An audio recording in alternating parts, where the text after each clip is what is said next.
எலும்பு இல்லாத கோழி எடுத்து நான் க்ளீன் பண்ணி வச்சுக்கிறேன். இதில் நம்ம கொஞ்சம் மசாலா சேர்த்துக்குவோம். காரத்துக்கு ஏற்ற மிளகுத்தூள் எடுத்துங்க. 1 டேபிள் ஸ்பூன் மிளகுத்தூள் சேர்த்துக்கிறேன். உப்பு டேஸ்ட்டுக்கு ஏற்றமே சேர்த்துக்கலாம். உப்பு மிளகும் சேர்த்து நம்ம இதை கலந்து வைப்போம். ஊறட்டும். 30 நிமிஷம் வரைக்கும் ஊற வைப்போம். உப்பு மிளகு போட்டு வச்சு கரெக்டாக 30 நிமிஷத்துக்கு மேலே ஆகிடுது. 2 டேபிள் ஸ்பூன் அளவுக்கு மைதா மாவு சேர்த்துக்கிறோம். நம்ம 2 டேபிள் ஸ்பூன் அளவுக்கு மைதா மாவு சேர்த்து நம்மள கலந்துக்கலாம். தண்ணி நான் ஊற்றலை பாருங்கள். தண்ணி ஊற்றாதவே 2 டேபிள் ஸ்பூன் அளவுக்கு மைதா மாவு போட்டு இதை அழகாக பிசைஞ்சுக்கணும். ஒன்று ஒன்றா போட்டு இதை அழகாக நம்ம எண்ணெயில் போட்டு பொரிச்சு எடுக்கணும். இதை அப்படியே மிதமான சூட்டில் நம்ம வறுப்போம். மிதமான சூட்டில் அப்படியே துணி போட்டு பொரிப்போம். 50% இந்த கோழி வந்தால் போதும். இப்படி வேகட்டும். மிதமான சூட்டில் இது வேக வைக்கும். பொரியுமா அழகாக இதை வறுத்துட்டோம். எடுத்துடலாம். எடுத்து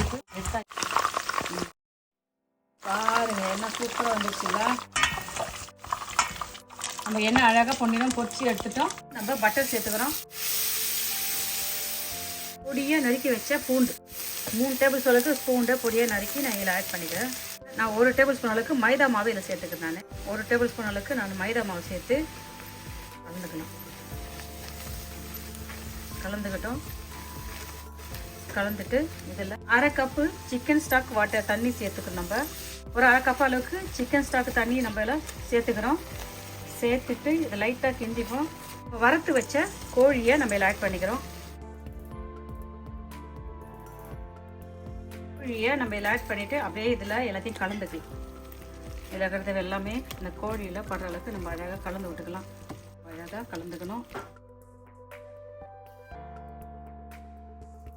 டார்க் சோயா சாஸ் 1 ஸ்பூன் சேர்த்துக்கணும். நம்ம கொஞ்சம் நம்ம இதில் லெமன் போட்டுக்கிறோம். இதில் கொஞ்சம் நம்ம கொத்தமல்லி தழை தூவிக்கிறோம். கொஞ்சம் ஒதுக்கின கொஞ்சம் சேர்த்துக்கலாம். சேர்த்துட்டு எல்லாத்தையும் அழகாக நம்ம கிண்டிக்கலாம். ஒரு 2 நிமிஷம் மூடி போட்டு இது அப்படியே இருக்கட்டும். பார்ப்போமா என்ன சூப்பராக சுவையான அழகான ஆரோக்கியமான நம்ம ஒரு பட்டர் கார்லிக் சிக்கன் செஞ்சுட்டோம். நான் அந்த மசாலாலாம் அந்த கோழியில் இறங்கணும்னு சொல்லிட்டுக்காக மூடி போட்டு ஒரு 2 நிமிஷம் வச்சிருந்தேன். வாங்க நம்ம சாப்பிட்டு பார்க்கலாமா.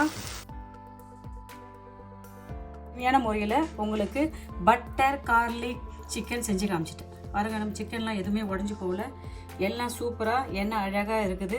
நம்ம இதை அழகாக மிளகுத்தூள்லேயும் பூண்டுலேயும் சேர்த்து இதை நம்ம அழகாக செஞ்சு வச்சுருக்குறோம். நான் நினைக்கிறேன் இந்த மெத்தட் உங்களுக்கு ரொம்ப பிடிச்சிருக்குன்னு நினைக்கிறேன். நீங்களும் இதே மெத்தடை செஞ்சு பார்த்துட்டு நான் செஞ்ச இந்த பட்டர் கார்லிக் சிக்கன் எப்படின்னு சொல்லுங்கப்பா. பை. தேங்க்யூ.